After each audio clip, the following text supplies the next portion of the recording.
Salió el último tráiler de Quantumania y vamos a repasarlo plano a plano. Corre apertura. Muy buenas, nación YouTube, ¿cómo andan? Soy Lucas Baini, esto es Cámara en Mano y vamos a repasar plano a plano el último tráiler de Ant-Man and the Wasp Quantumania, el cual nos dio el primer vistazo a MODOK, nos explicó un poco más sobre qué va a tratar la película, quizás mostró demasiado, y le da la bienvenida oficial a Kang, que va a ser el villano de toda esta saga del multiverso. Como siempre, vamos a ver un pedacito, lo analizamos y seguimos al siguiente. Si te gusta el formato de este video, no te olvides de dejar ese like, nos ayuda mucho a llegar a más personas en YouTube, y suscríbete para tener estos análisis de otros trailers. Ahora sí, empezamos. Scott Lang, you're an Avenger. You have a daughter, but you've lost a lot of time, like me. We can help each other with that.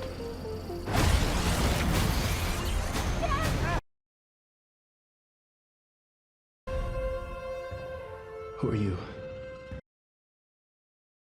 Who can give you the one thing you want? What's that? Time.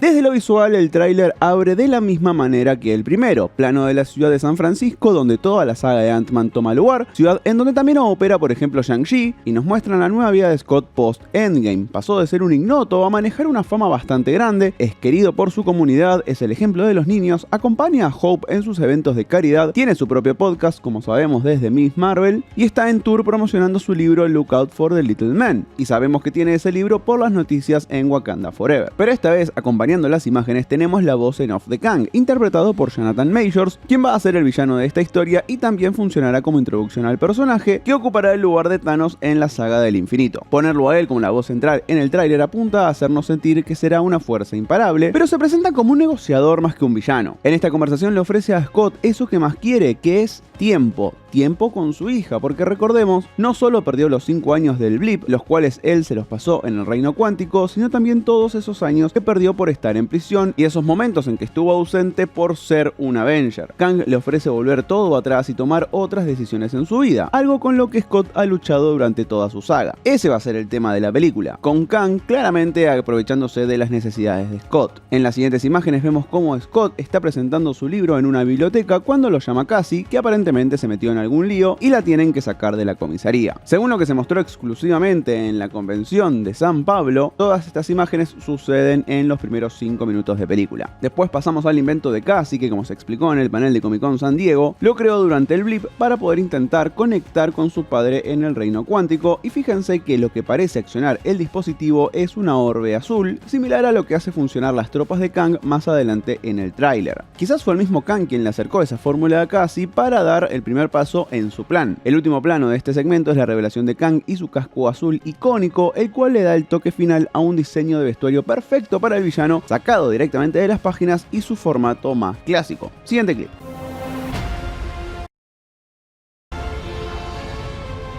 It can rewrite existence and shatter timelines. Him. I don't care who this guy is. I just lost so much.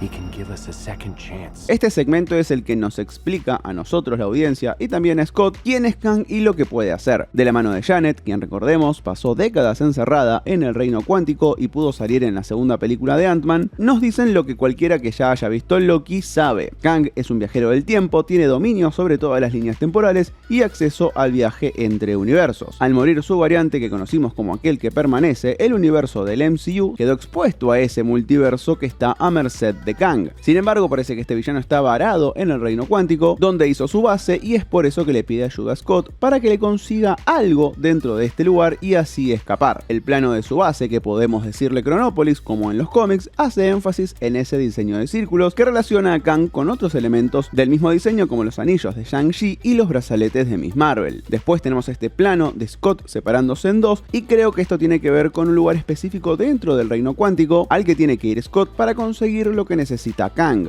Fíjense que en el siguiente plano vemos a Scott llegar custodiado por Kang, Cassie, guardias y MODOK, del cual vamos a hablar en un ratito, y todo parece mantener una tensa calma como si el acuerdo todavía estuviera en pie. Ese precipicio al que se asoma entiendo que es el lugar donde después aterriza Scott y se separa en dos. Y más tarde se va a separar en más y en más y en más, y así va a formar la colonia de Ant-Man que vemos más adelante en el tráiler. Lo que creo que es este lugar es un nexo entre realidades, el momento en donde se generan todas las variantes del multiverso. Solo Scott puede acceder a este lugar por las capacidades de su traje y cómo se maneja en el reino cuántico. Ahora, ¿qué es eso que tiene que robar de ahí abajo? Lo vamos a ver en el próximo clip, porque este segmento termina con un paralelismo entre Cassie joven y Cassie adulta para enfatizar esa necesidad de recuperar el tiempo perdido de Scott y por qué cede ante un tan maltrato. Siguiente clip.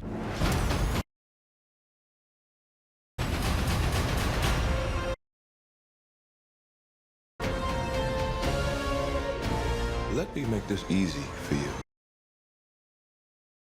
Bring me what I need, or everything you call a life will end.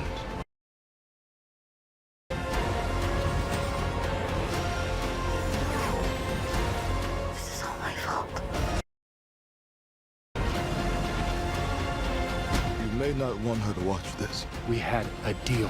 Y esta parte nos presenta a los aliados que tendrá el equipo de Scott una vez que este trato se rompa. Imagino, se trata de los rebeldes que conoció Janet durante su estadía en el reino cuántico. Espero que se nos cuente cómo llegó cada uno de estos seres a este lugar, y hay un personaje que todavía está bastante oculto, que es el de Bill Murray. En Comic Con se nos dijo que es un viejo conocido de Janet y asumo que va a ser el líder de toda esta comunidad. Pero lo más importante de esta parte del tráiler es ver cómo la colonia de Ant-Man hace una columna como las hormigas reales para alcanzar altura y tratan de capturar este orbe gigante, que en realidad quizás no es tan grande y los que son chiquitos son los Scotts, pero esta orbe parece ser la fuente de energía que necesita Kang para escapar del reino cuántico, que a juzgar por el primer tráiler en algún momento va a conseguir. Los siguientes planos nos muestran la fuerza militar de Kang, con ese halo azul que decíamos antes en el tráiler, y después una suerte de necroprode para ver quién muere en esta película. ¿Serán Janet y Hank? ¿Será Hope? ¿Será Cassie? ¿Será Scott? Siendo una tercera película sobre el personaje, sabemos que puede llegar a perder algo importante, si es que sigue la fórmula que establecieron Civil War, Iron Man 3 y Ragnarok. Mis monedas van hacia Janet o Hank. De esta manera sería el paso definitivo de Scott para dejar de ser un discípulo o tener el resguardo de una figura mentora cerca suyo. Último clip.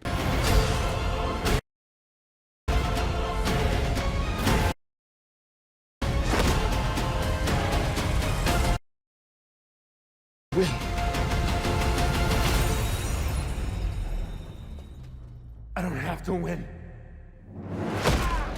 We both just have to lose. I'm sorry, Cassie.